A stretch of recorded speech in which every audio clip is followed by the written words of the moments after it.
গ্রহরত্ন যেটা, তার কাজটা কি? গ্রহরত্ন কোনোদিন তোর পার্মানেন্ট ভাগ্য বদলাতে পারে না, সেটা সাময়িক তোকে একটা প্রোটেকশন দেয়। সবাই কি সব পাথর পড়তে পারে? একদমই নয়, একদমই নয়।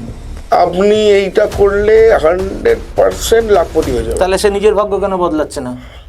একদম চিটিংবাজি। মানে অনেক ক্ষেত্রেই অনেকের কাছ থেকে শুনেছি যে তোমার পিতৃদোষ আছে। আমরা বাবা মা মারা যাওয়ার পর কি করি? তাদের শ্রাদ্ধ শান্তি করি। তোমার যদি সেই সময় শ্রাদ্ধ শান্তির কাজকর্ম ঠিকঠাকভাবে না হয়ে থাকে, ঠিকঠাকভাবে না পালন করা হয়ে থাকে, হ্যাঁ, তাহলে পিতৃদোষ তোমার লাগতে পারে। শনি 7.5 হলে কি সত্যি মানে খুব ভয় পেতে হয় মানুষকে? ঠিকঠাক তার ডিসিপ্লিন মেনটেন করে চলে, তার নিজের লাইফস্টাইল যদি ঠিক রাখে, তার নিজের কাজ করার প্যাটার্ন যদি ঠিক থাকে, সে যদি অনেস্ট থাকে, সে ডেফিনেটলি ভালো ফল পাবে। শনি হচ্ছে কর্মফলদাতা।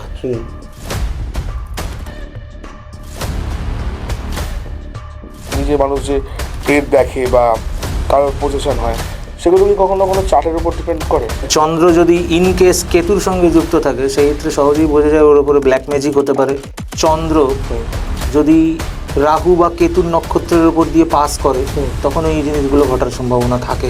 একজন অ্যাস্ট্রোলজারের কাজ হচ্ছে না মানুষকে মোটিভেট করা, মানুষকে ডিমোটিভেট করানো। আপনারা সাবধান থাকবেন, আপনাদের থেকে টাকা খেঁচার তাল করা হচ্ছে।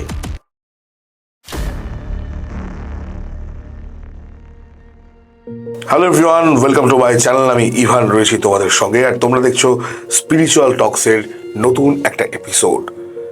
আমাদের প্রত্যেকটা এপিসোডের মতোই আজকের এপিসোডটাও হতে চলেছে অনেকটা ইউনিক, অনেকটা রোমহর্ষক, অনেকটা এঙ্গেজিং, এবং এমন বিষয় নিয়ে আমরা কথা বলবো।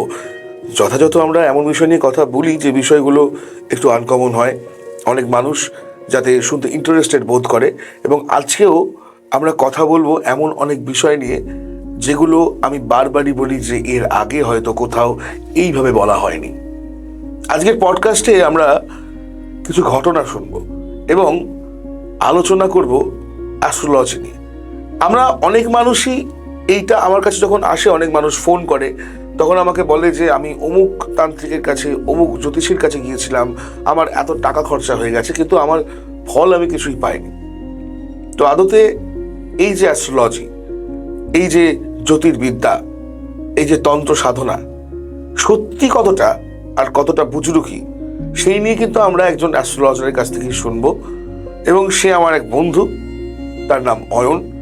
এবং আমি বলে রাখি পডকাস্ট শুরুর আগে, যারা তোমরা আমার সঙ্গে সরাসরি কথা বলতে চাও, কোনো স্পিরিচুয়াল হেল্প নিয়ে কথা বলতে চাও, তারা যোগাযোগ করো 6289858577 এই নাম্বারে। এবং যে কোনো বিজনেস কোলাবোরেশন, তোমরা যদি কেউ এখানে এসে পডকাস্ট করতে চাও, কোনো সাধক যদি তার সাধনার কথা আমার সঙ্গে এসে সরাসরি শেয়ার করতে চান, তারাও আমাকে 6289858577 এই নাম্বারে যোগাযোগ করতে পারো। এবং যারা আজকের গেস্টের সঙ্গে যোগাযোগ করতে চাও, তারা ডিসক্রিপশন বক্সে দেওয়া গেস্টের নাম্বারে অবশ্যই কথা বলতে পারো। শুরু করব আজকের এপিসোড, স্পিরিচুয়াল টক্সের একদম তরতাজা নতুন একটা এপিসোড। আজকে আমার গেস্ট অয়ন ব্যানার্জি। আমরা নমস্কার, বলো কেমন আছো? চলছে। মানে তোমার সাথে মানে এই স্টুডিওতে দেখা এবং তোমার আমার বন্ধুত্ব, বা আমাদের দুজনের বন্ধুত্বের কথা যদি বলতে যাই, মিউজিক্যাল জার্নি দিয়ে শুরু। মিউজিক্যাল জার্নি দিয়ে শুরু। আজ থেকে প্রায় 8-10 বছর আগে থেকে আমরা একে অপরকে চিনি, একে অপরের সঙ্গে আমরা কাজ করেছি, আমাদের ব্যান্ড ছিল। এবং মানে you were my one of favourite bandmate, এবং আমার ফেভারিট একজন মিউজিশিয়ানদের মধ্যে তুমি পড়ো। এবং সেখানে আজকের দিনে দাঁড়িয়ে তুমি আমার স্টুডিওতে, প্রথমে বলো স্টুডিওটা কেমন লাগছে? বেশ ভালো সাজিয়েছিস, সাজানোটা সুন্দর হয়েছে বেশ ভালো। এবং আজকে আমরা অনেক বিষয় নিয়ে কথা বলবো। তার আগেও আমাদের মিউজিক্যাল জার্নির আলাপচারিতা বা সেগুলো নিয়ে আজকে নাই বা গেলাম, কারণ সেগুলো বলতে গেলে 1 ঘন্টার পডকাস্ট সীমিত না। আমরা যা যা খেঁচামি নোংরামি করে 4-5 ঘন্টাও কম। 10 বছরের ইতিহাসকে 4-5 ঘন্টাতে বলা সম্ভব? যা যা ঘটনা আছে, মানে একটা প্লে লিস্ট হয়ে যাবে। হ্যাঁ, এটা পুরো প্লে লিস্ট হয়ে যাবে। তো যাই হোক, আজকে সবার আগে তুমি আমাকে একটা কথা বলো। তুমি একজন আমাদের কলকাতা ইন্ডাস্ট্রির well known bass guitar player, এবং তোমাকে মানুষজন গিটারিস্ট হিসেবেই সব থেকে বেশি চেনে। কিন্তু তুমি অয়ন ব্যানার্জি এখন বেস গিটারের পাশাপাশি তুমি তন্ত্র না, তুমি অ্যাস্ট্রোলজি করছো। তুমি এখন নিজেকে অ্যাস্ট্রোলজার হিসাবে এক্সপ্লোর করছো, এবং মিউজিক থেকে অ্যাস্ট্রোলজিতে কেন? মিউজিক থেকে অ্যাস্ট্রোলজিতে কেন, এই ঘটনাটা যদি বলতে হয়, 2020 সালে আমার যখন বাবা মারা যান, তারপর থেকে আমি লাইফের এমন এমন কিছু ফেজে পড়েছি, বিভিন্ন সমস্যার মধ্যে, তুই জানিস তার মধ্যে কিছুটা, আমি অতটা ডিটেলসে বলছিও না। অনেক লোকের পাল্লায় পড়েছি, অনেক ঠকেওছি, এবং ঠকতে ঠকতে একটা জায়গায় গিয়ে এমন জায়গায় গেছি, তখন আমার নিজের মনে হয়েছে আমি এই জিনিসটা কি আমি একবার দেখব। তখন দেখার পরে আমার মনে হয়েছে ম্যাক্সিমামটাই চিটিংবাজি, ম্যাক্সিমামটা ব্যবসা। এবং আমি তুমি একজন সাধারণ মানুষের জায়গা থেকে বলছো। একজন সাধারণ মানুষের জায়গা থেকে, কিন্তু এই সাবজেক্টটা নিয়ে আমি যখন পড়লাম, তখন এই সাবজেক্টটা নিয়ে পড়ে আমার একটা জিনিসই মনে হলো যে এটা নিয়ে একজন অ্যাস্ট্রোলজারের কাজ হচ্ছে না মানুষকে মোটিভেট করা, মানুষকে ডিমোটিভেট করা নয়। মানে আমি গেলাম, আমার কোনো কিছু একটা হয়েছে, আমি একটা, আপনার লাগবে 45,000 টাকা, 60,000 টাকা, 70, যে যেমন পারে, এটা একটা অ্যাস্ট্রোলজারের কাজ না। মানে এমনও টিভিতে দেখেছি যে একটা অ্যাস্ট্রোলজার বলছে এরকম, আমার কাছে আসতে গেলে মিনিমাম 10 থেকে 15 গ্রাম সোনার টাকা হাতে নিয়ে আসবেন, নাহলে আসবেন না। হ্যাঁ, এরকমও আছে। আবার কেউ বলছে যে অ্যাস্ট্রোলজিতে আমার কথা বেদ বাক্য, আমি জানি না হয়তো গোটা জ্যোতিষশাস্ত্রটা উনি লিখেছেন কি না, তাহলে হয়তো পরাশর মুনি মুদির দোকানে বসতেন। ব্যাপারটা এরকমই। ব্যাপারটা, একটা অ্যাস্ট্রোলজারের কাজ হচ্ছে মানুষকে গাইডেন্স করা। তো ভাগ্য বদলাতে পারলে তো একজন অ্যাস্ট্রোলজারের ছবি ঠাকুরের আসনে বসিয়ে রেখে দেবে মানুষ, কিন্তু সেটা তো নয়। সেটা করছে কজন? তুমি বলছো যে অ্যাস্ট্রোলজার বা তান্ত্রিক বা যে কোনো মানুষের ভাগ্য বদলানো যায় না? কোনোদিন না। তাহলে সে ঠাকুরের জায়গায় বসতে। তাহলে মানুষ অ্যাস্ট্রোলজারের কাছে যাবে কেন? মানুষ অ্যাস্ট্রোলজারের কাছে যাবে পথ প্রদর্শক হিসেবে। একজন অ্যাস্ট্রোলজারের কাজ হচ্ছে পথ প্রদর্শক। ভাগ্য বদলানো ও সমস্ত কিছু নয়, তাকে বলে দেওয়া। খুব সিম্পল ভাষায় যদি বলি, ওয়েদার ফোরকাস্ট, বৃষ্টি হবে কি না হবে আমি তোমায় বলে দিতে পারবো। এবার তুমি ছাতা নেবে না নেবে না, সেটা সম্পূর্ণ তোমার ব্যক্তিগত ব্যাপার। ধরো কোনো মানুষ কোনো দীর্ঘদিন ধরে সমস্যায় ভুগছে, এবার সেই সমস্যা কাটানোর জন্য মানুষ ধরো প্রথমেই যখন অ্যাস্ট্রোলজারদের কাছে যায়, সবাই এখন একটা বিজনেস হচ্ছে রেমেডির বিজনেস। পাথর বেচে পয়সা। এবং হ্যাঁ, তুমি একটা অ্যাস্ট্রোলজার হয়ে বা আমি বলছি, আজকে এই পডকাস্টের পর অনেকে আমাকে গালাগালি দেবে, আমার কিচ্ছু আসে যায় না তাতে। গালাগালি আপনারা আমাকে দিতেই পারেন, আপনাদের নিজস্ব ব্যাপার। 1947 সালে দেশ স্বাধীন হয়ে গেছে, আপনাদের অধিকার আছে গালাগালি। পাথর তো মানুষের কিছু না কিছু কাজে লাগছে নিশ্চয়ই। পাথর অবশ্যই কিছু না কিছু কাজে লাগছে। আমরা জেমস্টোন বলছি আর কি। এবার সেটা কতটা অথেন্টিক সেটাও দেখতে হবে। একটা অ্যাস্ট্রোলজার কি আদেও তিনি যখন দিচ্ছেন, আমি তা বলে সবাইকে বলছি না, ভালো অ্যাস্ট্রোলজারও রয়েছেন, কিন্তু মানুষ ভালোটা খুঁজে বের করতে পারেন না, এতটাই কনফিউজড হয়ে যায় মানুষ। যার কাছে পারে তখন তার কাছে গিয়ে পড়ে। ভালো অ্যাস্ট্রোলজার কি নেই? রয়েছে, অনেক ভালো অ্যাস্ট্রোলজার রয়েছেন, তারা ঠিকঠাক পথ দেখান। কিন্তু মানুষ বিপদে পড়ে এমন এমন কিছু লোকের কাছে চলে যায়, তখন তারা বিজনেস করে নেয় এই ব্যাপার নিয়ে। এই নিয়ে আমার অনেক এক্সপিরিয়েন্স আছে, আমি সে ঘটনা তোকে বলবো। এবার তুমি বলছো যে পাথর, তাহলে অ্যাকচুয়ালি জেমস্টোন বা গ্রহরত্ন যেটা, তার কাজটা কি? গ্রহরত্নের কাজ হচ্ছে, গ্রহরত্ন কোনোদিন তোর পার্মানেন্ট ভাগ্য বদলাতে পারে না, সেটা সাময়িক তোকে একটা প্রোটেকশন দেয়। ধর তোর বার্থ চার্টে কোনো একটা যোগ আছে, তুই বিশাল টাকার মালিক হবি, হ্যাঁ, আমি সেটা বুস্ট আপ করার জন্য আমি দেখলাম সেই গ্রহটা কি, আমি সেগুলোর ব্যাপারে পরে আসছি, ডিটেলস অফ প্ল্যানেটের ব্যাপারে। আমি সেইটার একটা জেমস্টোন তোকে পড়তে বললাম, তুই ভাবলি আমি ওই জেমস্টোনটা পড়লাম, আমি রাতারাতি একদম আম্বানি হয়ে যাব। ভেবে কোনো কাজ করলি না, কিচ্ছু না, ঘরে পড়ে পড়ে দিন রাত খেয়ে দিয়ে ঘুমলি। পাথরটা কি কোনো কাজ করলো না? এইটাই হচ্ছে ব্যাপার। পাথর শুধু পড়লেই হবে না, তোমাকে কাজটাও করতে হবে। এবার যেটা হচ্ছে, তুমি বলছো পাথর পড়লেই হবে আর না। সব থেকে ব্যাপার হচ্ছে জেমস্টোনের ক্ষেত্রে আরেকটা ব্যাপার, জেমস্টোনকে ঠিকঠাক ভাবে শোধন করা। আচ্ছা, শোধন জিনিসটা কিরকম? দেখ, একটা জেমস্টোন যখন মাইন্স থেকে তোলা হয়, সেটা বিভিন্ন হাত থেকে আসছে, বিভিন্ন রকমের জার্মস আসছে।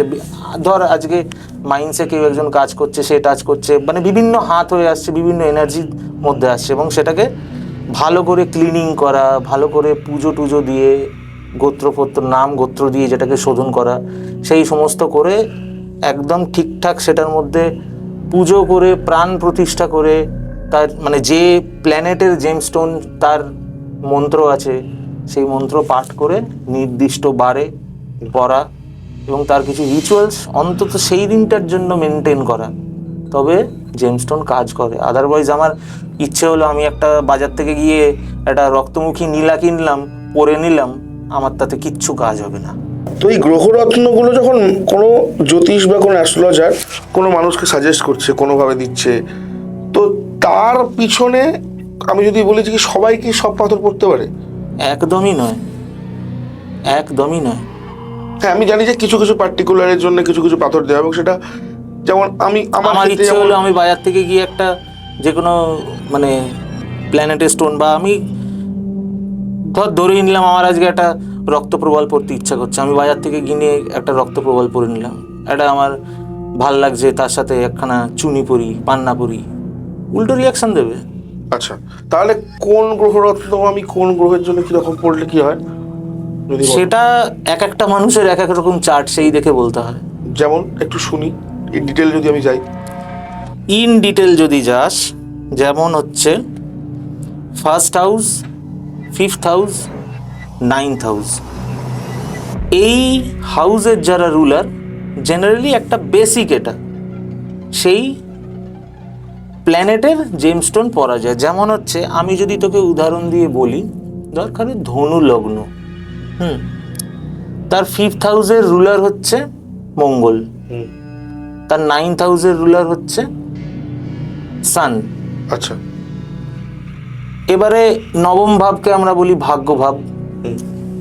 এবারে সেই ক্ষেত্রে তার যদি সানের প্লেসমেন্ট ঠিকঠাক থাকে, এই তিনটে হাউসের মধ্যে থাকে, first house, fifth house, ninth house, সে ডেফিনেটলি তাকে মানে একজন অ্যাস্ট্রোলজার তাকে একটা রুবি, মানে যেটাকে আমরা চুনি বলি, অ্যাকচুয়ালি চুনির ভালো নাম হচ্ছে মাণিক্য, প্রত্যেকটা রত্নের আবার আলাদা আলাদা নাম আছে। আচ্ছা, তাকে একটা চুনি ডেফিনেটলি পরানো যায়। এবার সেক্ষেত্রে দেখতে হবে তার প্ল্যানেটের পজিশন কি আছে, এই এক নম্বর এই হাউসগুলো বললাম, সে কোন হাউসে বসে আছে, তার ডিগ্রি কি আছে, সে আবার নক্ষত্রেরও যদি ডিটেলসে যাই, সে আবার আরেকটা তোকে আলাদা পডকাস্ট করতে হবে এর জন্য, সে কোন নক্ষত্রে অবস্থান করছে, এগুলো অনেক কিছু দেখতে হয়। মানে আমার ইচ্ছে হলো আমি গিয়ে বাজার থেকে একটা জেমস্টোন কিনে পরে নিলাম, কখনো উচিত না। এক একজন আছে, এক একজন কিছু কিছু অনেক রিনাউন্ড অ্যাস্ট্রোলজারও আছে, আমি নাম করছি না, যাই হোক, 10 আঙুলে 10টা আংটি, উচিত নয় এগুলো। আমার যতটা ক্যাপাসিটি আমি ততটা হজম করবো, তাই না? ওভার ক্যাপাসিটি খাওয়া কারোরই ঠিক নয়। এবং এখনকার দিনে যেটা সোশ্যাল মিডিয়া খুললেই খুব ভাইরাল কিছু জিনিস আছে চোখে, যে আপনি এইটা করলে 100% লাখপতি হয়ে যাবে। তাহলে সে নিজের ভাগ্য কেন বদলাচ্ছে না, তাই না? তুমি বলছো এই রেমেডিগুলো যেগুলো দেওয়া হচ্ছে এগুলো কাজ করে না? একদম চিটিংবাজি। আজকে একটা ট্রেন্ড হয়েছে, খুললেই দেখা যায় এত টাকা ঝরে ঝরে পড়বে, আপনি রাখতে পারবেন না। তাহলে ভাই আগে আপনি নিজে সেটা করুন না। তাহলে এত টাকাই যদি ঝরে ঝরে পড়বে, তাহলে রতন টাটার পরে মুকেশ আম্বানির পরে ওই জায়গায় আপনি বসে থাকতেন, তাই না? হ্যাঁ, খুব লজিক্যালি ভাবনা। একদমই। হ্যাঁ, লজিক্যালি ভাবলে এটাই দাঁড়ায়। মানুষ তো মানে আমি তো মনে করি, দেখো, পৃথিবীতে কর্মের উপরে কিছু হয় না। একদমই না, কর্মের উপরে আমি কর্ম করলে আমি কর্মের ফল পাবোই। এবং তোমার অ্যাস্ট্রোলজি, তবে সেখানেও তোর অ্যাস্ট্রোলজিক্যালি কিরকম কানেক্টেড দেখ। থার্ড হাউস থেকে যেমন আমাদের ভাই বোনেরও বিচার করা হয়, তেমনি আমাদের থার্ড হাউস থেকে হার্ডওয়ার্কও বিচার করা হয়। থার্ড হাউস থেকে নাইনথ হাউস কানেক্টেড। থার্ড হাউসের 7th অ্যাসপেক্ট পড়ে হচ্ছে নাইনথ হাউসে। মানে আমি যদি বাংলায় বলি, তৃতীয় ঘরের 7ম দৃষ্টি হচ্ছে নবম ভাগে। নবম ভাগ হচ্ছে ভাগ্য ভাব। তো তুমি যত হার্ডওয়ার্ক করবে, তোমার ভাগ্য তো খুলবে। সেটা তো রয়েছে, সেটা তো অ্যাস্ট্রোলজিই বলছে তুমি কর্ম করো, কর্মের ফল ডেফিনেটলি পাবে। অ্যাস্ট্রোলজি তো এটা বলছে না যে আমি তোমার ভাগ্য বদলে দেবো। তুমি বলছো যত হার্ডওয়ার্ক করবে তত ভালো ফল পাবে। এখানে আরো একটা কথা আমি বলি, এটা আমি মনে পড়ে গেল, সকলে শনির 7.5 খুব ভয় পায়। যে আমার শনির সাড়ে সাথে চলছে, এবং এটা একটা 7.5 নিয়ে এখন অনেক বিজনেস হয়ে গেছে। হ্যাঁ আমি এটাই বলছি, জ্যোতির্বিদ্যার একটা বড় বিজনেস কিন্তু শনির সাড়ে সাথে। শুধু 7.5 না, কালসর্প যোগ, মাঙ্গলিক যোগ, অনেকে সেটাকে আমরা স্টেপে স্টেপে যদি আসি, যদি আমি তোমাকে এখন প্রশ্ন করি যে শনির সাড়ে সাথী হলে কি সত্যি মানে খুব ভয় পেতে হয় মানুষকে? একদম না, চিটিংবাজি কথাবার্তা। যারা বলে আপনারা সাবধান থাকবেন, আপনাদের থেকে টাকা খেঁচার তাল করা হচ্ছে। আমি তো জানি যে শনির সাড়ে সাথীতে মানুষ যদি ঠিকঠাক তার কর্ম রাখে, তাহলে তার শনির উন্নতি- 7.5-তে মানুষ যদি ঠিকঠাক তার ডিসিপ্লিন মেনটেন করে চলে, তার নিজের লাইফস্টাইল যদি ঠিক রাখে, তার নিজের কাজ করার প্যাটার্ন যদি ঠিক থাকে, সে যদি অনেস্ট থাকে, সে ডেফিনেটলি ভালো ফল পাবে। শনি হচ্ছে কর্মফলদাতা। হুম। তেমনি শনির 7.5-তে আমি কিছু বাজে কাজ করব, আমি ছাড়া পাবো না, সেই ফল আমি পাবোই। সেই ফল পেতেই হবে, খুব বাজেভাবে পাবো। হুম। শনির 7.5-তে ভয় পাওয়ার কিচ্ছু নেই। শনির 7.5-তে আজকে দেখা যাবে পৃথিবীতে অনেক মানুষ যেরকম উন্নতি করেছে, সে দেখা যাবে হয়তো হয় শনির মহাদশা চলছে, নাহলে শনি 7.5 চলছে। সেখানে শনি কোনোভাবে কানেক্টেড।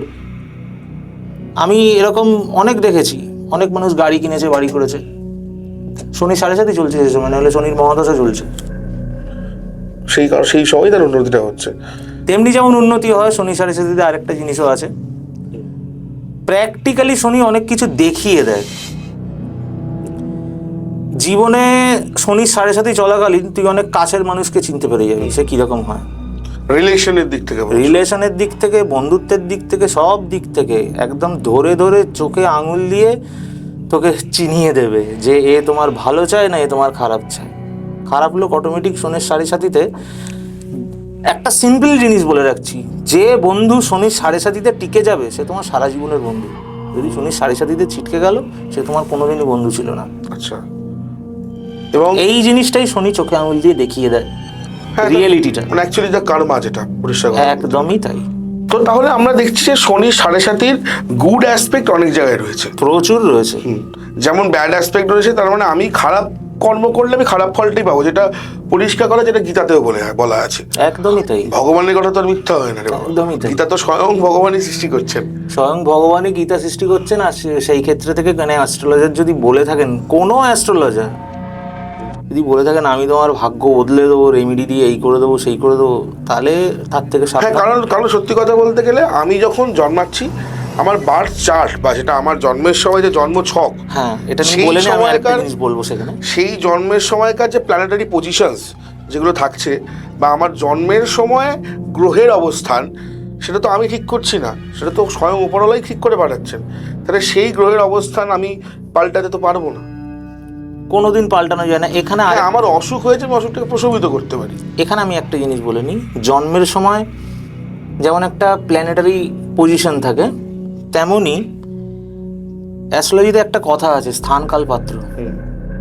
তোমাকে দেখতে হবে তুমি কোথায় জন্মেছো, তোমাকে দেখতে হবে তুমি কোন পরিবারে জন্মগ্রহণ করেছো, তোমার আশেপাশের পরিবেশ কীরকম, এই কয়েকটা জিনিস দেখতে হবে। কারণ তুমি যে সময় জন্মাচ্ছ, বা একটা বাচ্চা যে সময় জন্মাচ্ছে, সেই সময় তো আরও বাচ্চা জন্মাচ্ছে। তো কেউ বিলিয়নিয়ার হচ্ছে, কেউ একদম রাস্তার ভিখারি হচ্ছে, ওই একই টাইমের মধ্যেই। প্রত্যেকের তো বার্থ চার্ট ওই টাইমটা যদি অ্যানালাইসিস করা যায় একই দেখা যাবে। তাহলে একজন একদম বিরাট রোলস রয়েস চড়ছে, একজনের কাছে একবেলা ভাত খাবার পয়সা নেই, তো কী করে হচ্ছে? স্থানকাল পাত্র। আচ্ছা, সিম্পল হিসাব। সে কোথায় জন্মেছে, সে কোন আবার ওই সেম হরোস্কোপ একজনের, সে ছেলে একদম মানে উচ্ছন্নে, চরম উচ্ছন্নে গেছে, দেখতে হবে তার মানে কাল দেখে, তার পাত্র দেখতে হবে, তার আশেপাশের পরিবেশ দেখতে হবে, তার অ্যাসোসিয়েশন দেখতে হবে, সে কীরকম মেলামেশা করছে। তো শুধু অ্যাস্ট্রোলজি না, সেখানে ওই যে প্রথমে বললাম, একটা অ্যাস্ট্রোলজারের কাজ হচ্ছে মানুষকে ঠিকঠাক পথ দেখানো, ঠিকঠাক মোটিভেশন করা, চারটে পাথর বেচে ব্যবসা করা নয়। আরও একটা বিষয় যেটা আমার খুব জানার ইচ্ছা, যেটা হচ্ছে যে এই তুমিও একটু আগে বলছিলে যে দুটো জিনিস, কাল সর্পযোগ বা কাল সর্পদোষ অ্যান্ড মাঙ্গলিক। আমি যদি প্রথমে কাল সর্পযোগ বা কাল সর্পদোষের জায়গায় আসি, এই মানুষ এই টার্মটা শুনলেই, কাল সর্পদোষ বা কাল সর্পযোগ কথাটা শুনলেই মানুষ খুব ভয় পায়। আমি প্রথমে একটা কথা বলি, এন্টায়ার জ্যোতিষশাস্ত্রে দোষ বলে কোনো ওয়ার্ডটাই নেই। এই কিছু কিছু মানুষ সৃষ্টি করেছে, কিছু কিছু এই অ্যাস্ট্রোলজার মানুষই, পিতৃদোষ না কোনো দোষই মানে অ্যাকচুয়ালি এগুলো সব হচ্ছে যোগ, এগুলো যোগ। অ্যাস্ট্রোলজির ভাষায় যদি বলি, অ্যাস্ট্রোলজিতে যোগ কথাটা আছে, দোষ নয়। মাঙ্গলিক যোগ, কালসর্প যোগ, আচ্ছা, এগুলো যোগ, এগুলো দোষ নয়। তুই কালসর্প নিয়ে বলছিলি আমাকে, আমি সেক্ষেত্রেই বলি, কালসর্প যোগ যদি কারুর হরোস্কোপে থাকে, one of the luckiest person সে।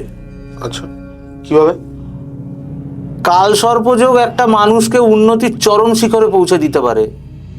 আবার সে যদি আজকে আমরা যদি সচিন তেন্ডুলকরের হরোস্কোপ দেখি, কালসর্প যোগ। আচ্ছা, কিন্তু কালসর্প যোগের মজাটা হচ্ছে, কালসর্প যোগ জীবন থেকে কোনো না কোনো একটা জিনিসকে কেড়ে নেয় বা ডিসস্যাটিসফাইং অবস্থায় রেখে দেয়। আজকে তুই সচিন তেন্ডুলকরকে দিয়েই দেখ, এডুকেশন সচিন তেন্ডুলকরের ঠিকঠাক নেই। আর একটা কালসর্প যোগের উদাহরণ দিচ্ছি আমি, লতা মঙ্গেশকর। আচ্ছা, কালসর্প যোগ, জীবনে বিয়ে হলো। কালসর্প যোগ মানুষের জীবনে কোনো না কোনো একটা জায়গায় জিরো রেখে দেবে, কিন্তু উন্নতির চরম শিখরে পৌঁছে দেবে। কালসর্প যোগ এতটাই ভালো। আর মাঙ্গলিক? মাঙ্গলিক দেখ, এই কলা গাছের সঙ্গে বিয়ে, ধুর, চিটিংবাজি, আমি ওপেন বলছি, চিটিংবাজি। মাঙ্গলিক, প্রথম কথাটা কেন মাঙ্গলিক বলা হয়েছে, আমি প্রথমেই বলবো, তুমি মাঙ্গলিক মানে তুমি লাকি। বিয়ের কার্ডেও লেখা হয় এই মাঙ্গলিক শুভ অনুষ্ঠানে আপনার উপস্থিতি একান্ত কাম্য, সেখানেও মাঙ্গলিক কথাটা লেখা হয় অনেক ক্ষেত্রে। হ্যাঁ, এবং মাঙ্গলিক অনুষ্ঠান লেখা হয়। হ্যাঁ, তো ওয়ার্ডটা খুব একটা অভিশাপের বা ভয় পাওয়ার মতো নয়। তো মানুষজনকে একটাই কথা বলবো, ভয় পেয়ে আপনারা 45, 50, 60, 70, 80, 90,000 টাকা খরচা করবেন না। এটা কোনো আপনার জীবনে অভিশাপ না। মঙ্গল নিয়ে আমি আরেকটা জিনিসে আসছি এই ক্ষেত্রেই বলতে, অ্যাস্ট্রোলজিক্যালি মাঙ্গলিক যোগ হচ্ছে মঙ্গল প্ল্যানেটটা যদি তোমার বার্থ চার্টে বা হরোস্কোপে 1st house, 4th house, 7th house, 8th house আর 12th হাউস, মানে প্রথম ভাব, চতুর্থ ভাব, সপ্তম ভাব, অষ্টম ভাব, দ্বাদশ ভাব, 5টা হাউস। এই 5টা হাউসের মধ্যে মঙ্গল যদি প্লেসড থাকে, তাহলে সেই ব্যক্তির চার্টটা মাঙ্গলিক চার্ট হিসেবে ধরা হয়। আচ্ছা, তো এবার তুই একটা জিনিস চিন্তা করে দেখ, তো মঙ্গল প্ল্যানেটটাকে, সেই বেচারা ভদ্রলোককে কোথাও না কোথাও তো বসতে হবে, কোথাও না কোথাও তো তোকে বসতে হবে। তাহলে আজকে তুই যদি গড়পড়তা রেশিও ভাগ করে দেখিস, 80% লোক মাঙ্গলিক, 70 থেকে 80% লোক মাঙ্গলিক। হ্যাঁ, 70 থেকে 80% লোক মাঙ্গলিক। তাদের কি বিয়ে হচ্ছে না? তাদের কি বিয়ে হচ্ছে না? তারা কি ভালো নেই জীবনে? তারা কি উন্নতি করছে না? এই অ্যাস্ট্রোলজারদের আরেকটা ট্রেন্ড আছে, মাঙ্গলিক যোগ। আমি আমার নিজের একটা এক্সপিরিয়েন্স থেকে বলছি। আমার চেনাশোনা একজন, আমি তার, যাই হোক আমি নাম বলছি না, তো তার বার্থ চার্ট দেখে একজন অ্যাস্ট্রোলজার বলেছেন যে মাঙ্গলিক দোষ আছে, দোষ কাটাতে হবে, 30,000 টাকা লাগবে, কুম্ভ বিবাহ। আচ্ছা, আমি বার্থ চার্ট অ্যানালাইসিস করে আমি পরিষ্কার বললাম মাঙ্গলিক যোগ আছে, সবই ঠিক আছে, কিন্তু কুম্ভ বিবাহ যে প্রসেসটা অরিজিনালি আমি যদি তোকে খরচা বলি, 3 থেকে 4,000 টাকা খরচা ম্যাক্সিমাম, খুব বেশি হলে 5,000 টাকা হয়তো, তার থেকে 30,000 টাকা মতো ডিমান্ড করা হয়েছে। বাকি তার ফিস, বাকিটা আমি জানি না, তার ফিজ না তার অন্য কিছুর খরচা হতেই পারে। অনন্দা, যেটা বিষয়টা হচ্ছে যে এরকম আমরা তো এতক্ষণ ধরে প্র্যাকটিক্যালিটি নিয়ে অনেক কথা বলছি, তুমি তো এই স্পিরিচুয়াল প্র্যাকটিস বলো বা এই অ্যাস্ট্রোলজিক্যাল প্র্যাকটিসের মধ্যে ঢুকেছো, এমন কোনো ঘটনা যে ঘটনা তোমাকে খুব আশ্চর্য করেছে নিজের জীবনে, এরকম কোনো ঘটনা বলতে পারো? বেশ কয়েকটা আছে, শুনি একটু। যেমন তুই তো জানিস আমি মিউজিক করি, সে তো আমাদের তো মিউজিক থ্রুতেই আমাদের বন্ধু, মিউজিক থ্রু দিই সেহেতু। তো আমি তখন চেতলায় আমার একটা বন্ধুর সাথে আমি বাজাতাম, তার ব্যান্ডে বাজাতাম যদিও বা। তো সেই ক্ষেত্রে একদিন শো করে ফিরেছি, ফিরে তার, হ্যাঁ এখানে একটা জিনিস বলে রাখি, তার বাড়িতে জগদ্ধাত্রী ঠাকুর, প্রতিষ্ঠা করা জগদ্ধাত্রী ঠাকুর আছে, এবং খুব জাগ্রত মা, এবং তার বাড়ির 3 তলায় ঠিক ঠাকুরের মন্দির, এই প্যাসেজটা বেরিয়ে আসছি, উল্টো দিকে এখানে একটা এরকম ঘর রয়েছে, সেখানে আমরা রাত্রিবেলা শো করে থাকতাম। তো এবারে যথারীতি সেই দিন রাত্রিবেলাও এসছি। তো রাত্রিবেলা এসে ফ্রেশ ট্রেশ হয়ে তো আমরা তখন খেতে বসবো। আমার একটা এবারে জল টল নিয়ে এসছি সমস্ত কিছু, এবার খাবার প্লেটগুলো তখন আনা হয়নি। আমার একটা বন্ধু আমাকে বললো যে তুই যা নিচ থেকে কিচেন থেকে প্লেটগুলো নিয়ে আয়। আমি বললাম যে তুই জানা, বলো ভাই আর ইচ্ছে করছে না, হাত পা ধুয়ে নিয়েছি, শরীর দিচ্ছে না, একটু যা। আমি ঠিক আছে আমি যাচ্ছি। আমি বললাম যে তুই একটা কাজ কর, তুই ততক্ষণ একটু জল ভর, আমি আসছি। ও সাইডে গিয়ে, আমাদের ঘরে একটা ফিল্টার ছিল ছোট্ট, ওখান থেকে জল ভরছে। আমি বেরিয়েছি সবে ঘরটা থেকে বেরিয়ে দরজাটা আটকেছি। ঠিক মন্দিরের দিকে আমার চোখটা পড়েছে। আমি দেখি এইটুকু একটা বাচ্চা মেয়ে মন্দিরের সামনে লাল কাপড় সাদা শাড়ি পরে, যেরকম ভাবে বাচ্চাদেরকে লাল কাপড় সাদা শাড়ি পরে। তখন টাইম আনুমানিক 12:30 থেকে 1টা। রাত্রি 12:30 একটার সময় একটা বাচ্চা মেয়ে দাঁড়িয়ে আছে এবং অদ্ভুত চারিদিকে মিষ্টি একটা গন্ধ। আচ্ছা, তারপর তুই কি করলি? ভাই আমি ভয় ওখানে আটকে উঠেছিলাম। ওটা কোনো ভূত ফুতের তোমার দিকেই দেখছে না, ঠাকুরের দিকে মুখ করে দাঁড়িয়ে আছে। আচ্ছা। এবং আমি অদ্ভুতভাবে ভয় পেয়ে যাই, এবং ঠাকুরের মন্দির যেহেতু সামনে, আমি জানি না কি ছিল সেদিন ওটা। আমি নমস্কার করে স্ট্রেট ঘরে ঢুকে যাই। আমি আমরা কেউ সেদিনকে রাত্রিবেলা বলতে পারিস না খেয়েই শুয়ে পড়েছি। এবং তোমার সঙ্গে তো আমার একটা ঘটনা খুব রিলেটেড, আমি এখানে অডিয়েন্সদেরকে বলি। একটা ঘটনা বলি, যখন অয়নদার বাড়িতে তখন আমাদের খুব যাতায়াত ছিল। অয়নদা আমার ব্যান্ডমেট ছিল, আমাদের একটা ব্যান্ড ছিল অ্যাডেড ফিফথ নামে।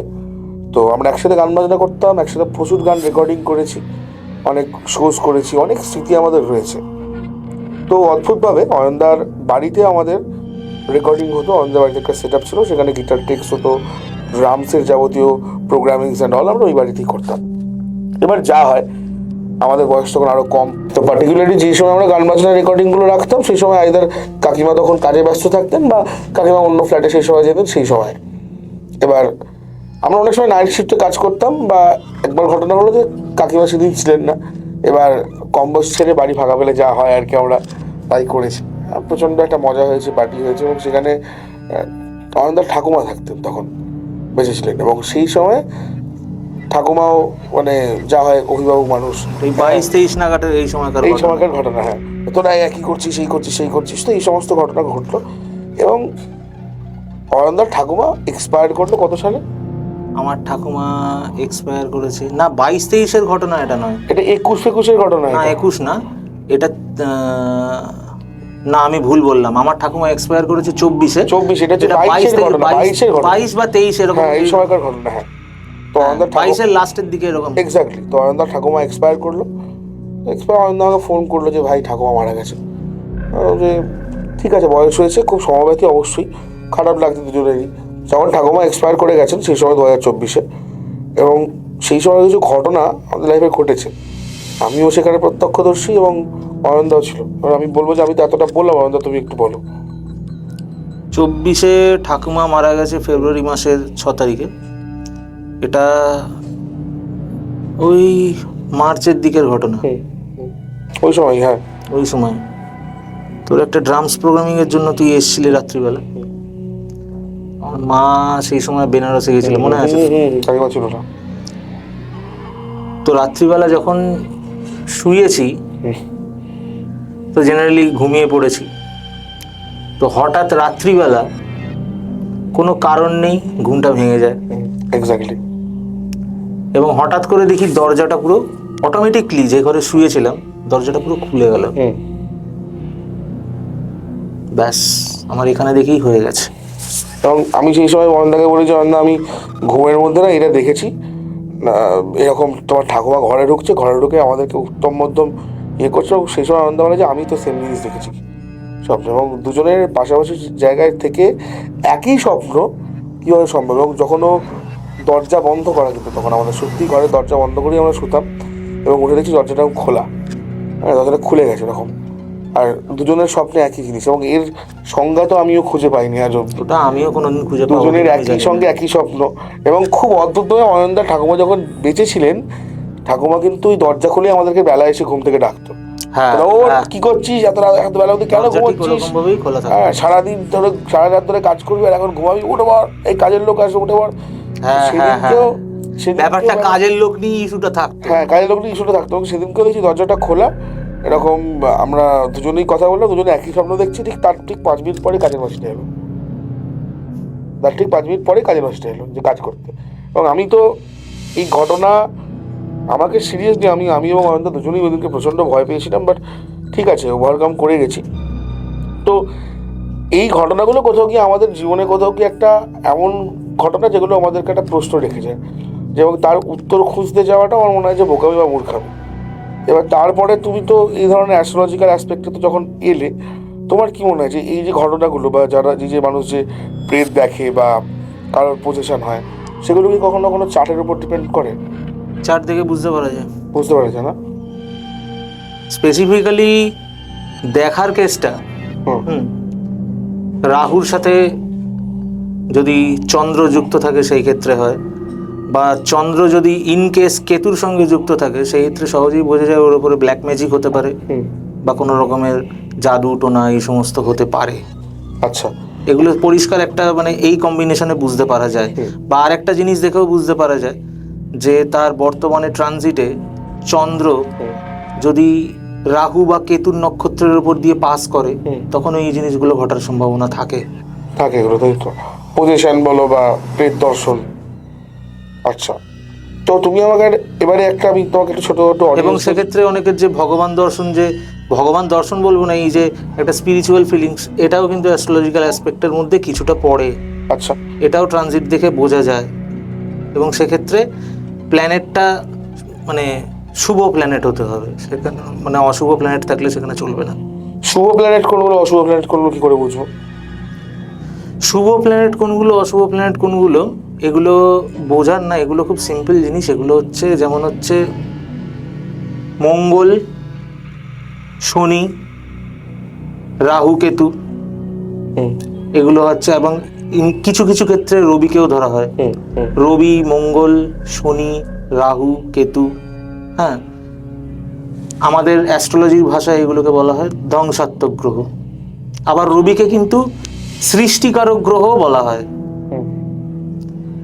আবার যেমন শুভ গ্রহ হচ্ছে চন্দ্র, বৃহস্পতি, শুক্র, এরা হচ্ছে শুভ গ্রহ। বুধ হচ্ছে নিউট্রাল। আচ্ছা, বুধ হচ্ছে নিউট্রাল। এই গ্রহের অবস্থান অনুযায়ী কি আমাদের ভাগ্য নির্ধারিত থাকে আগে থেকে? এই গ্রহের দেখ, ভাগ্য নির্ধারিত থাকে, এই যে কথাটা এই যে বললি, গ্রহের অবস্থান অনুযায়ী ভাগ্য নির্ধারিত থাকে, এটা তো যেমন সত্যি কথা, তেমনি ভাগ্য আবার কিছুটা আবার নিজের কাজের উপরেও নির্ভর করে। তুমি কিরকম কাজ করছো, শুধু গ্রহের অবস্থান দেখলেও সেক্ষেত্রে হবে না। যেমন এই বছরটা বলছে, সকলে বলছে নাকি রবির বছর, 2026টা আমরা যে নতুন বছর যে চলছে এখন, এই বছরে আমার অডিয়েন্সের জন্য তোমার যদি কোনো রেমেডি বলার থাকে, বা তুমি যদি তাদেরকে বলো যে কি করলে এই বছর ভালো কাটতে পারে, তাহলে 2026 আমি যদি খুব শর্টে বলি, হ্যাঁ, 2026 হচ্ছে রবির বছর।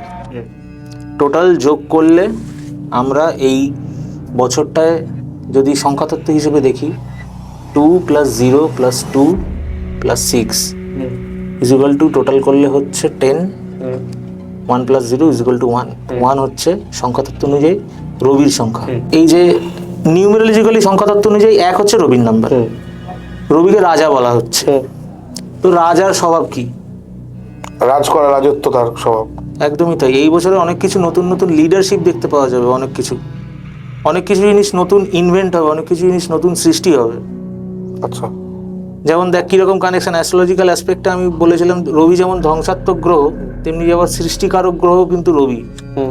কারণ সূর্যের উৎপত্তি থেকে কিন্তু পৃথিবীতে প্রাণের উৎপত্তি হয়েছিল। সূর্যের আলো থেকেই মানে হিসাব মতো যখন প্রাণের উৎপত্তি হয়েছিল, সেই জন্যই বলা হচ্ছে সৃষ্টিকারক গ্রহ। তো ডিসিপ্লিন মেনটেন করা 1 নাম্বার। 2 নাম্বার হচ্ছে লেজিনেসকে জীবন থেকে বাদ দিয়ে দাও। এটা আমি প্রত্যেকের ক্ষেত্রেই একদম মানে একদম প্রত্যেকের ক্ষেত্রেই বলবো, লেজনেস করেছো তো কি এই বছরে গেছো, কেউ বাঁচাতে পারবে না। আর 3 হচ্ছে রাজার স্বভাব কি, কাজ করা। তুমি যখন রাজার কাছে যাচ্ছ, রাজার কাছে কি কোনো উল্টো পাল্টা বকবক চলবে না, রাজার কাছে কাজ চলবে। 2025 কি ছিল, মঙ্গলের বছর। মঙ্গলের আরাধ্য দেবতাও আমি যদি দেখি হনুমানজি, হনুমানজি কিন্তু দয়ালু একদিক থেকে, তবুও তার কাছ থেকে তুমি দয়া পাবে, মার্সি পাবে। হ্যাঁ, রাজার কাছে নো মার্সি। ভুল হলে গেল, ভুল হলে তো ওখানে তোমার গেল মানে সঙ্গে সঙ্গে ইনস্ট্যান্ট শাস্তি। তো এই বছর সবাইকে একটাই জিনিস বলবো, সবাইকে সৎ থাকতে হবে, নিজের কাজ করতে হবে। আচ্ছা। আর আরেকটা জিনিস, এই বছরে আমি যদি প্রেডিকশন হিসেবে বলি, 23শে ফেব্রুয়ারি থেকে 15ই মার্চ অবধি প্রত্যেকে ইলেকট্রিক্যাল অ্যাপ্লায়েন্স থেকে বা ইলেকট্রিকের কোনো জিনিসপত্র থেকে একটু সাবধান। বাড়িতে নিজেদের ইলেকট্রিক জিনিসপত্র বা ইলেকট্রিক্যাল জিনিসপত্র যদি কিছু থাকে, সেগুলো খারাপ হতে পারে, অ্যাক্সেসরিজ, এই সমস্ত জিনিস। কারণ কেন এই টাইমটাতেই কেন বললাম, এই টাইমটাতে ট্রানজিট অনুযায়ী রবি, মঙ্গল, রাহু তিনটেই, কারণ রাহু অলরেডি এখন বর্তমান ট্রানজিটে কুম্ভ রাশিতে অবস্থান করছে। এবং 23শে ফেব্রুয়ারি থেকে 15ই মার্চ এই টাইমটার মধ্যে রবি, মঙ্গল, রাহু এই তিনটে একসঙ্গে কুম্ভ রাশিতে অবস্থান করবে। রবি হচ্ছে একটা ফায়ারি প্ল্যানেট, মঙ্গলও ফায়ারি প্ল্যানেট, রাহু হচ্ছে শ্যাডো। রাহু আমাদের ইলিউশন তৈরি করে, যাই হোক আমি সে ব্যাপারে পরে আসছি। এই তিনটে যখন একসাথে কম্বিনেশন হয়ে যখন কুম্ভ রাশির ঘরে থাকবে, কুম্ভ রাশি হচ্ছে বায়ুতত্ত্ব, এবং সেই ক্ষেত্র থেকে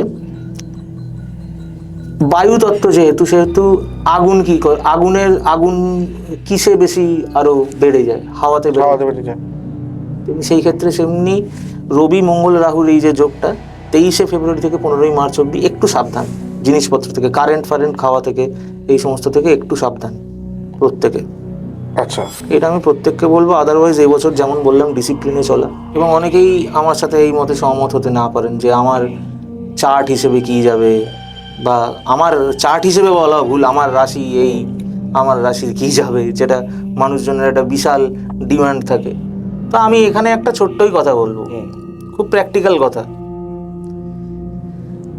একটা বার্ড আই ভিউ অ্যাঙ্গেল থেকে আমি দেখে যদি বলি এই রাশির এই হবে, ওই রাশির এই হবে, সেটা সম্পূর্ণ ভুল। প্রত্যেকটা মানুষের জীবনে আলাদা আলাদা করতে পারে, কারণ প্রত্যেকটা মানুষের তো ট্রানজিট আলাদা যাচ্ছে, চার্ট আলাদা যাচ্ছে। প্রত্যেকটা ট্রানজিট তো একটাই হচ্ছে, প্রত্যেকটা মানুষের ট্রানজিট যখন এক হচ্ছে, প্রত্যেকটা মানুষের না, ট্রানজিট যখন এক হচ্ছে, প্রত্যেকের তো হরোস্কোপ আলাদা, বাচ্চাটা আলাদা, প্ল্যানেটারি পজিশন তো আলাদা সেখানে। তো প্রত্যেকের ক্ষেত্রে দশা, অন্তর্দশা, এগুলো তো আলাদা।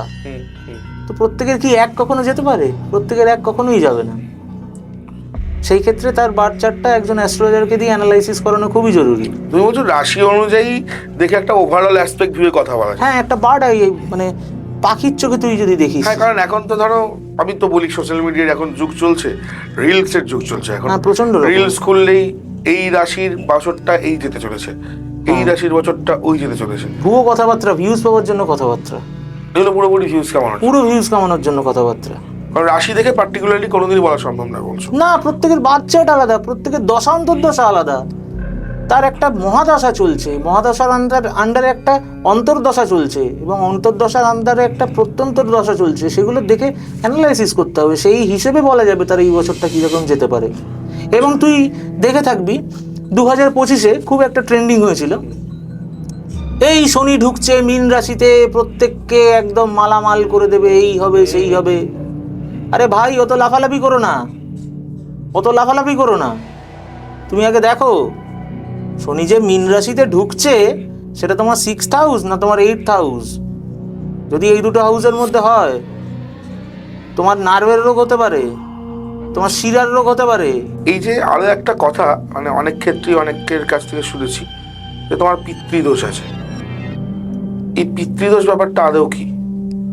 পিতৃদোষ ব্যাপারটা হচ্ছে, মানে তোকে যদি খুব সহজ ভাষায় বলি, আমরা বাবা মা মারা যাওয়ার পর কি করি, তাদের শ্রাদ্ধ শান্তি করি।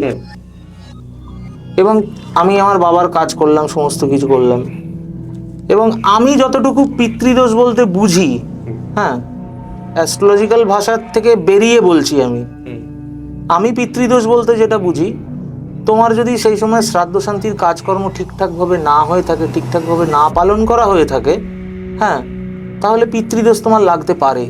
আচ্ছা, পিতৃদোষ তোমার লাগতে পারে। ওই জন্যই পিতৃদোষ লাগলে একটা বিশেষ প্রকারের শ্রাদ্ধ করতে হয়। দেখ, পিতৃদোষ লাগলে বিশেষ প্রকারের শ্রাদ্ধর থেকেও বড় কথা হচ্ছে আমাদের কাজ হচ্ছে দৈনন্দিন জীবনে বাবা মাকে রেসপেক্ট দেওয়া, এবং বাবা মা মারা গেলে এবং তাদের প্রতি রেসপেক্ট, এই সমস্ত অনেক কিছু থাকে। এবং রেসপেক্টের থেকেও বড় কথা হচ্ছে বাৎসরিক অনুষ্ঠান ঠিকঠাক করা, এবং মানে হিসেব মতো রিচুয়ালসে তাকে স্মরণ করা। এগুলো না করলে পিতৃদোষ তোমার লাগতে পারে, পিতৃদোষ লাগতেই পারে। এখন আমাদের সমাজ মানে কি বলবো, একটা ভিন্ন ধর্মী ইকোনমিক্যাল সিস্টেমের মধ্যে দিয়ে চলছে।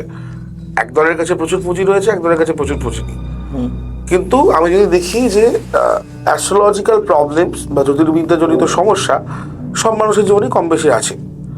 এবার ধরো যে মানুষটার কাছে পয়সা নেই, যে মানুষটার কাছে আংটি করানোর ক্ষমতা নেই, একটা রিক্সাওয়ালা ধরো, বা আমি কোনো প্রফেশনকে ছোট করবো না, সেটা যে কেউ হতে পারে, যা আর্থিকভাবে যারা অনুন্নত বা যাদের পকেটে সত্যি পয়সা নেই, তারা অ্যাস্ট্রোলজিতে যাবে কেন? তারা তো একটা আংটি কিনতে পারবে না, তারা একটা পাথর কিনতে পারবে না, তারা তো অ্যাস্ট্রোলজারদের প্যাকেজ অ্যাক্সেস করতে পারবে না। এখন তো একটা সিস্টেম আছে, প্যাকেজ, তোমার এত হাজার টাকার একটা প্যাকেজ, তোমার 1 লাখ টাকার একটা প্যাকেজ, তোমার 90,000 টাকার একটা প্যাকেজ, সেই প্যাকেজটা অ্যাক্সেস করতে পারবে না তারা। তাহলে তারা আলটিমেটলি কী করবে? তাহলে কি আমি ধরেই নেবো এখানে যে গরিবদের জন্য জ্যোতির্বিদ্যা নয়? আমি তোকে খুব ছোট্ট ভাষায় বলছি, তো আজকে যদি একটা বিলিয়নের বা মিলিয়নের তার যদি রাইট থাকে একটা অ্যাস্ট্রোলজারের কাছে আসা, তো সমাজের নিম্ন শ্রেণীর মানুষ যারা রয়েছেন, কোনো প্রফেশনকে ছোট না করেই বলছি, একটা রিক্সাওয়ালারও রাইট রয়েছে, সে কেন আসবে না? তো কেন যাবে তোমাদের কাছে? গেলেই তো বলবে একটা সোনা দিয়ে আংটি করো, হ্যাঁ, সেটা যারা বলবে, একটা গ্রহরত্ন কর না, হ্যাঁ, সেটা যারা বলবে তাদের বিজনেস। সেটা অনেক মানুষ আছেন যারা বলে না। তুমি বলছো তুমি বিজনেস করো না? না, অবশ্যই না। তাহলে তুমি অ্যাস্ট্রোলজি কেন করছো? অ্যাস্ট্রোলজি কেন করছি আমি যদি তোকে খুব শর্টে বলি, সেটা হচ্ছে এই চিটিংবাজগুলোকে আমি এত দেখেছি, আমার একটাই মোটো, মানুষ একটু উপকার পাক, কিচ্ছু না। অ্যাস্ট্রোলজারের কাছে তোমাকে ব্যবসার জন্য তার পকেটে টাকা দিতে হবে না, তার ন্যায্য ফিজটুকু তুমি তাকে ওইটুকুই দাও। যে ভালো অ্যাস্ট্রোলজার হবেন যিনি, তিনি ঠিক তার রিভিউ তোমার কাছে বলে যদি দেবেন। কেউ কোনো রিক্সাওয়ালা যদি এসে বলে বা যে বাবু আমার কাছে পয়সা নেই, আমার চারটা দেখে দাও না, দেখে দেবে? কেন দেবো না? এটা তো আলটিমেট, তো এই বিদ্যাটা শেখা মানুষের কল্যাণের জন্য। আজকে যার পকেটে পয়সা আছে তার থেকে আমি ফিজ নিলাম, যার পকেটে ফিজ দেওয়ার মতো পয়সা নেই তার কি আমি চার্ট দেখবো না? কোন আইনে লেখা আছে এটা? কিন্তু তাকে তুমি কি রেমেডি দেবে? সে তো পাথর কিনতে সে পাথর কিনতে পারবে না, ডেফিনেটলি পারবে না। কিন্তু তাকে যদি একটা মন্ত্র দেওয়া হয়, হ্যাঁ, সেই পার্টিকুলার গ্রহটার যদি কোনো মন্ত্র দেওয়া হয়, কিচ্ছু না, সিম্পলি স্নান করে উঠে পাঠ করা, সেইটুকু সে করতে পারবে। পারবে অবশ্যই, সেটুকু তার কাছে অ্যাক্সেসিবল। তো ভাইব্রেশনও রয়েছে, সেই মন্ত্রের একটা ভাইব্রেশনও রয়েছে, মন্ত্রের একটা আলাদা পাওয়ার রয়েছে, সেই গ্রহের পার্টিকুলার মন্ত্র হয়, দেওয়াই যেতে পারে তাকে। এবং আমি জানি না, এবং অনেক অ্যাস্ট্রোলজার আছেন এখনো, আমি জানি, আমি পার্সোনালি জানি অনেক অ্যাস্ট্রোলজার আছেন, এরকম ভালো অ্যাস্ট্রোলজার আছেন, তারা তাই করেন। আমি ঘুরে ফিরে আবার ওই একই প্রশ্নে একবার ঢুকবো যে অনেক কেন মানে ম্যাক্সিমাম মানুষের এটাই ধারণা যে অ্যাস্ট্রোলজি বা জ্যোতির্বিদ্যা মানেই হচ্ছে স্টোনের খেলা, সেটা যে পাথর পাথর অ্যান্ড পাথর, পাথর পাথর অ্যান্ড পাথর। আমি তোকে একটা কথা বলি, এর জন্য কিন্তু আমাদের অ্যাস্ট্রোলজাররাই দায়ী। তারাই জিনিসটাকে এরকমভাবে বিজনেসে পরিণত করে তুলেছেন, এবং বিজনেসে পরিণত করে তোলার ফলে আজকে যারা সাধারণ মানুষ তারা ভুক্তভোগী হচ্ছে। তারা অ্যাস্ট্রোলজারের কাছে গিয়ে প্রবলেম কমার থেকে অনেক মানুষের দেখা যাচ্ছে প্রবলেম বেড়ে গেছে। যে মানুষটা প্যাকেজ নিচ্ছে বা স্টোনের জন্য এত টাকা দিচ্ছে, সে আদৌ ভেরিফাই করছে যে স্টোনটা তাকে অরিজিনালি, মানে সেই স্টোনটা দেওয়া হয়েছে কিনা, সেই টাকা যে ডিমান্ড করছেন আদতেও সেই দামটা কিনা, আদতেও সেই দামটা কিনা। তাহলে এটা তো পুরোপুরি মানুষের বিশ্বাসের সুযোগ নেওয়া, একদমই বিশ্বাসের সুযোগ নেওয়া। তার যে স্টোনটা রেকমেন্ডেশন থাকবে বা যে স্টোনের রেকমেন্ডেশন থাকলেও, ধর আমি একজনকে সাজেস্ট করলাম তোমার একটা চুনি দরকার বা একটা পান্না দরকার, যে কোনো একটা স্টোন দরকার, তার একটা পার্টিকুলার গ্রহগত ডিগ্রি অনুযায়ী আমি তাকে কালার বলে দিলাম, কালারটা এরকম হতে হবে। মানে তার পয়সা থাকলে তার যেখান থেকে খুশি সে কিনতে পারে, তাকে আমি বলে দিলাম তুমি এটা এই দিয়ে বাঁধিও, সোনা বা রূপো যাই হোক, সে বাইরে থেকে কিনে পড়তেই পারে। তার জন্য তো অ্যাস্ট্রোলজারদের তো কাজ নয় যে পাথর বিক্রি করা, তার তো আমি একদম শুরু থেকেই বললাম মানুষকে রাস্তা দেখানো। পাথর বিক্রি করাটা হচ্ছে কোনো রাস্তা দেখানো নয়। পাথর বিক্রি করলাম 4টে, এটা কোনো রাস্তা দেখানো নয়। 10 আঙুলে 10টা আংটি পরে বসে পাথর বিক্রি করছি চেম্বারে বসে, ওটা কোনো রাস্তা দেখানো নয়, ওটা চিটিংবাজি। আমি ডিরেক্ট একজন অ্যাস্ট্রোলজার হয়ে বলছি। তুমি বলছো যে পাথর বিক্রি করা মানে শুধু অ্যাস্ট্রোলজি নয়, তুমি বলছো মন্ত্রের চ্যান্ট করলেও, মন্ত্রের রেমেডি করলেও সেই কাজ হ্যাঁ, হয়। ডেফিনেটলি তাহলে 100 বার। তাহলে একটা মানুষ পাথর কেন কিনবে? পাথর তো কেনার দরকার নেই তার, তার শুধু শুধু মন্ত্র করবে, ভালো থাকবে। হ্যাঁ, এবার এখানেও একটা ব্যাপার আছে। ঠিকঠাক যদি পাথর হয়, ঠিকঠাক যদি জেমস্টোন হয়, হ্যাঁ, তার কালার বা তার ক্ল্যারিটি যদি ভালো হয়, ব্যাপারটা খানিকটা যদি খুব সিম্পল ভাষায় বলি তোকে, ট্রেনে যাওয়া আর প্লেনে যাওয়া। তুই মুম্বাই প্লেনে যাচ্ছিস আর তুই মুম্বাই ট্রেনে যাচ্ছিস, একই সময় কি পৌঁছবি? না ট্রেনে গেলে যত সময় লাগবে প্লেনে গেলে তত সময় লাগবে কি? না। মন্ত্রেরও কাজ ঠিক সেরকম, পাথরেরও কাজ ঠিক সেরকম। পাথর হচ্ছে একটু তাড়াতাড়ি সেই জিনিসটা থেকে তোকে রিলিফ দেবে, মন্ত্র হ্যাঁ কিছুদিন টাইম নেবে, কিন্তু রিলিফ তুই অবশ্যই পাবি। মানুষ প্রকৃত অ্যাস্ট্রোলজার, ভালো অ্যাস্ট্রোলজার চিনবে কি করে? এটাই তো হচ্ছে সব থেকে বড় মুশকিল। মানুষ তো জানে না, মানুষ তো অ্যাড দেখছে। আচ্ছা ধরো আমার এখান থেকে তোমার কাছে কেউ যাবে, তুমি ভালো না খারাপ সেটা মানুষ বুঝবে কি করে? ভালো অ্যাস্ট্রোলজার চেনার একটাই উপায়, তুমি যখন তার কাছে যাবে তুমি তার মোটিভ দেখবে সবার আগে। তার মোটিভ যদি ভালো হয় তাহলে সে ভালো অ্যাস্ট্রোলজার। ভালো মোটিভ মানে? ভালো মোটিভ মানে ওই যে প্রথমে বললাম মানুষকে ভয় দেখানো। সেই যদি তোমাকে ভয় দেখায় তোমার এই দোষ আছে, এই এত টাকার এই করাতে হবে, কাটাতে হবে, যোগ্য করতে হবে একটা, তখনই জানবে কেস গড়বড় আছে, গন্ডগোল আছে। কেস কেঁচো কেস আছে। হ্যাঁ। এবং আরও সব থেকে বড় ব্যাপার হচ্ছে, যেমন ভয় দেখানো তো এখন একটা মানে কি বলবো ব্যবসা হয়ে গেছে, এইটা একটা চেনার উপায় আছে। আরও সব থেকে বড় ব্যাপার হচ্ছে কোনো মানুষ যখন যাবে, একজন অ্যাস্ট্রোলজার তাকে ভয় না দেখিয়ে তাকে রাস্তা দেখাবে। এই নয় যে মানে তুমি আসবে, মানে আসতে বলবো তোমাকে, তারপর তুমি 10 গ্রাম সোনা 20 গ্রাম সোনা এই নিয়ে এসো, সেটা নয়। সে তোমাকে সঠিক রাস্তা দেখাবে। এটাই হচ্ছে একটা ভালো অ্যাস্ট্রোলজারের গুণ।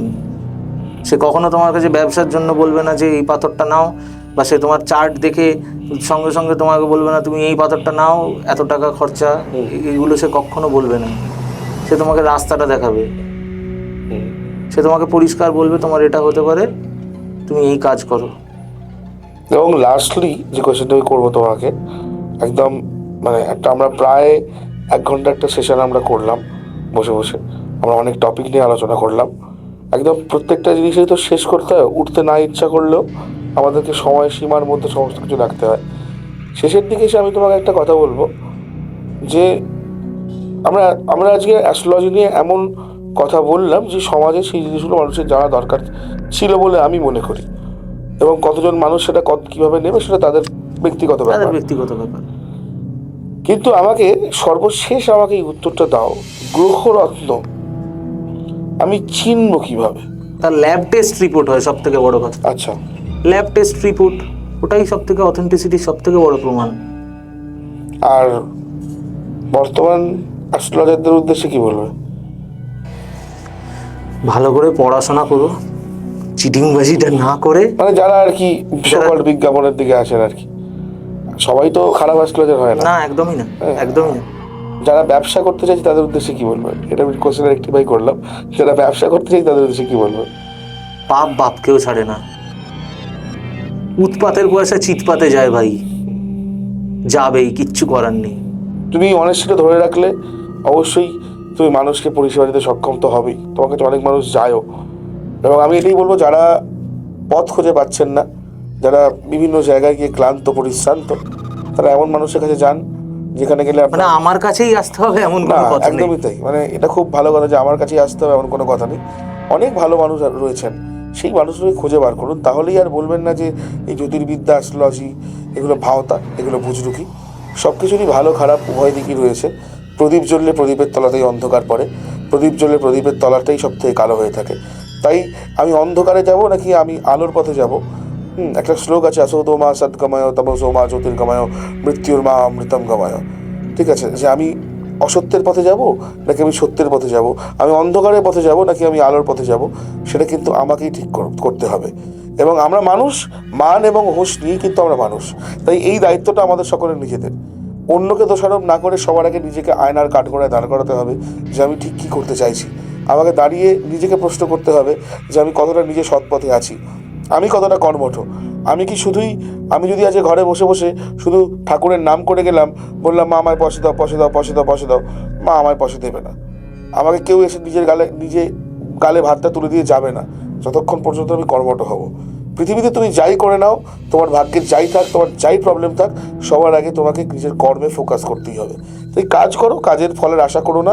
বলাই আছে, স্বামীজি বলেছে যে কর্ম করে যাও, এবং গীতাতেও বলা আছে কর্ম করে যাও, ফলের আশা করো না। তাই তোমরা নিজেদের কাজটা করো, আমি চাইবো ঠিক ফল পাবেই। আর যারা উদ্ভ্রান্ত, পথ পাচ্ছ না, কি করবে, তারা সঠিক মানুষদের কাছে গিয়ে সঠিক পরামর্শ গ্রহণ করে সঠিক পথে চলো, এটাই চাইবো। আজকের এই এপিসোড এইটুকুই রাখলাম। যারা আমার সঙ্গে সরাসরি কোনো স্পিরিচুয়াল বিষয় নিয়ে কথা বলতে চাও, তারা যোগাযোগ করতে পারো 6289858577 এই নাম্বারে।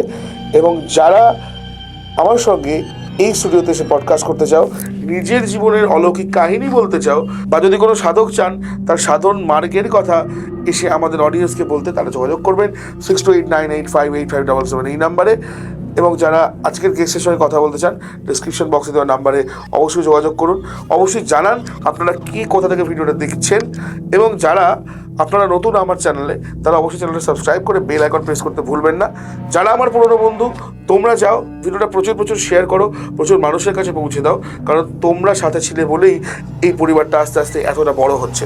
আগামী দিনে আমাদের এই পরিবারটাকে খুব তাড়াতাড়ি লক্ষ্যের পরিবার করে তুলতে হবে, এটাই আমি চাই। আর আমি চাই তোমরা সকলে ভালো থাকো, সকলকে ভালো রাখো। দেখা হচ্ছে স্পিরিচুয়াল টক্সের নতুন কোনো এপিসোডে, নতুন কোনো গেস্টের সঙ্গে, নতুন অজানা রহস্যময় কোনো টপিকের আলোচনায়। নমস্কার।